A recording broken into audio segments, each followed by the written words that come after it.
वंदे मातरम विद्यार्थी मित्रों, आज આપણે ધોરણ 5 ભણવાના છીએ હિન્દી। હિન્દીમાં આપણો ચેપ્ટર નંબર છે 8 ભરત મિલાપ। તો આપણે ચેપ્ટર નંબર 8માં આવેલા બાળ મિત્રો ભરત મિલાપમાં। તો હવે આપણે પેજ નંબર આવ્યા હતા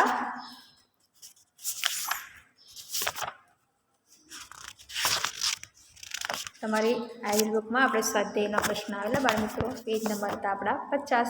तो पाठ्यपुस्तक में तमारे हिंदी ना पेज नंबर 50 पर अपने स्वाध्याय है बाल मित्रों के प्रश्न के उत्तर दीजिए। राम सीता और लक्ष्मण कहाँ गए थे? राम सीता और लक्ष्मण कहाँ गए थे? तो कहाँ गए थे बच्चों? तो वो वन में गए थे। कहाँ गए थे? वन में, बराबर, वन में गए थे। राम ने नगरजनों से क्या समझाया? और हमें आगे पढ़ गए हैं। राम ने नगरजनों से समझाया कि माता पिता की सेवा करना मेरा सबसे बड़ा कर्तव्य है। भरत मेरा भाई है। जब तक मैं वनवास से न लौटूं तब तक आपका ख्याल भरत रखेगा और आपके सुख दुख का ख्याल रखेगा। भरत मेरा भाई है, उसके आदेश का पालन करना आपका फर्ज है, बराबर। मेरा यह आदेश है कि आप जब तक मैं ना आऊँ तब तक भरत को अपना राजा माने और उसकी आज्ञा के अनुसार काम करें। फिर है हमारा तीसरा प्रश्न, राम ने भरत को क्या दिया? राम ने भरत को अपनी खड़ाऊ दी, बराबर, अपनी खड़ाऊ दी। भरत ने खड़ाऊ दी अपनी। भरत ने खड़ाऊ लेकर कहा क्या करने का सोचा? भरत ने खड़ाऊ लेकर राजकाज करने का सोचा। सिंहासन पर रख के उस पर राजकाज करने का सोचा। आप अपने भाई के साथ कैसा बर्ताव करते हैं वो आपको लिखना है। नीचे दिए वाक्यों में मैं या मैं लगाकर वाक्य पूरा करें। मैं या मैं, बराबर। रोटी को देखकर बिल्ली के मुंह में पहलू आवश्य में यानी अंदर, मुंह में पानी आ गया। मैं, बराबर, तुझे रोटी न ले जाने दूंगी। मैं यानी हम, बराबर, अपने लिए मैं तुझे रोटी नहीं ले जाने दूंगी, बराबर। मैं कहती हूँ कि यह रोटी मेरी है। मैं, तीसरे में भी मैं। दोनों बिल्लियों में, बराबर। रोटी लेने पहले खलजगा झपटी थी। मैं ऐसे आएगा। मैं यानी अपने लिए, दो मात्रा हो तो अपने लिए और एक मात्रा हो तो अंदर, बराबर। तो जल, थल और पेड़ों पे रहने वाले पशु पक्षियों को अलग अलग लिखिए। जल में कौन रहता है? तो जल में मछली, बतख और मछली, बतख, मगर जल में रहते हैं, बराबर। और थल में कौन रहता है? बराबर, जमीन पर। थल यानी जमीन पर तो गाय,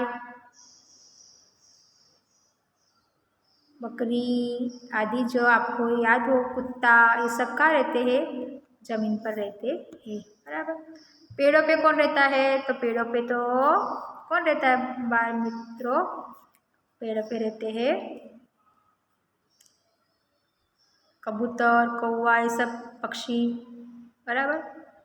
कबूतर, कौवा, ये सब पेड़ों पे रहते हैं। और बंदर, गिलहरी, बराबर, यानी कि खिसकोली, ये सब पेड़ों पे रहते हैं। अब भाषा सज्जता है। अपना नाम लिखना है आपको, अपने गांव या शहर का नाम, अपने दोस्तों का नाम लिखना। किन्हीं 4 नदियों के नाम में आप 3 नदियों के नाम, यहाँ पे 3 लाइन है तो 3 लिखने हैं। तापी है, नर्मदा है, बराबर, साबरमती, ऐसे आपको जो नाम याद हो वो आपको लिखने हैं। पर्वतों के नाम बराबर। तो सातपुड़ा,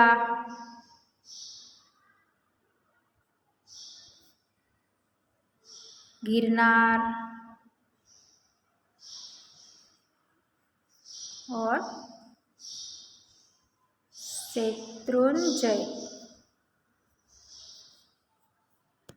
बराबर। आपने जो उपयोग नाम लिखे उसमें संज्ञा कहते हैं, किसी भी व्यक्ति, स्थान या वस्तु के नाम को संज्ञा कहते हैं, बराबर। सोचो और लिखो, आपके आसपास क्या क्या चीज़ है जो संज्ञा है, बराबर। उचित जोड़ बनाइए। महेश क्या है? लड़का है, बराबर। महेश क्या है? लड़का है। हिमालय क्या है? पर्वत है। यहाँ पर्वतों के नाम में आप लिख सकते हैं, या बताया था ना पर्वत, तो हिमालय, गिरनार, ऐसे आप लिख सकते हैं।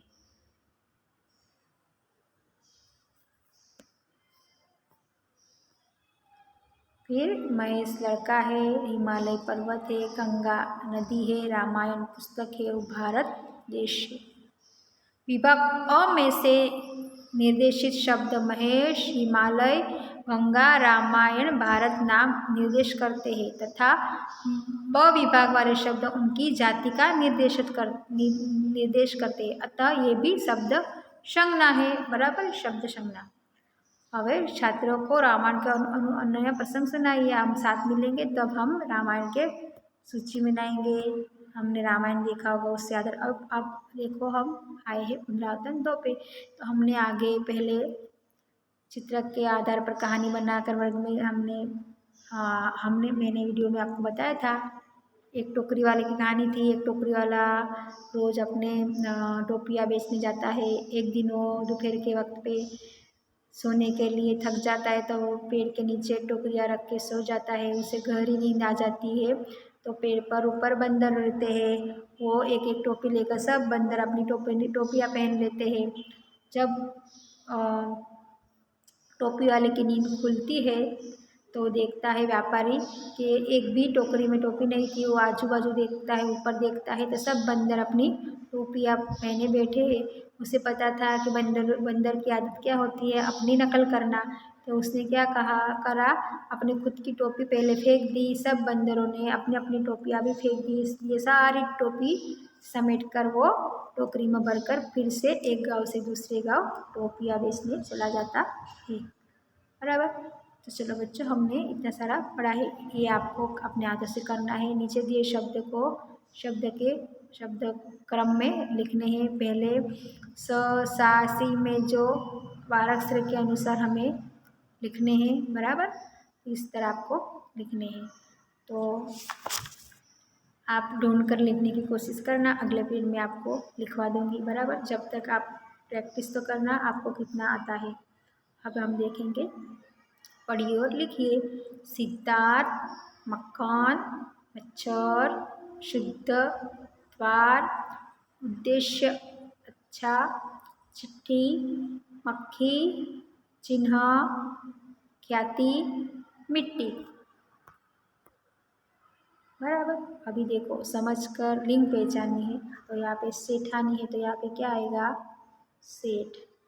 पुरुष तो स्त्री, बराबर। फिर है यहाँ पे लड़का, तो लड़की, बराबर। फिर है ग्वाला, तो ग्वालिन,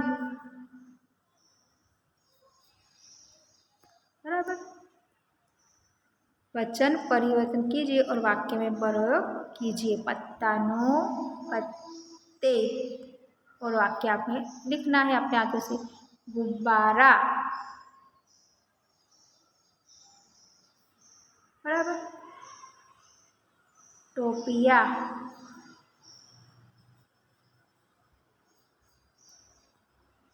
केला। वाक्य हमें आपको अपने अनुसार लिखने, बराबर।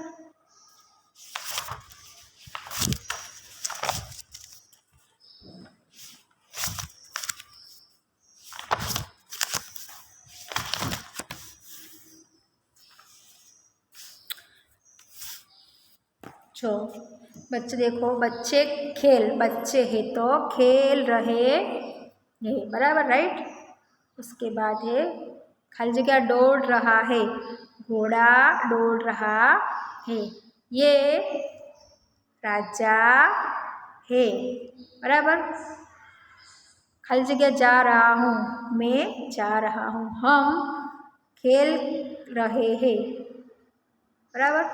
खाली जगह किताबों में रामायण नहीं है, ये किताबों में रामायण नहीं है,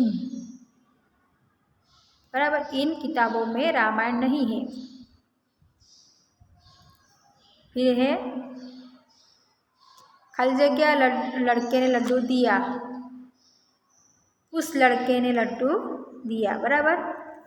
हम कबड्डी खेलने जाएंगे, बराबर। तो इस तरह से हमें लिखना है। चलो बच्चों, हम इतना पढ़ गए, इतना आपको याद रखना है। आपकी पाठ्य पुस्तक में पेज नंबर 56 तक पूरा करना है। अगली बार हम मौखिक क्वेश्चन के साथ फिर मिलेंगे। जितना कहा उतना करना है और याद रखना है।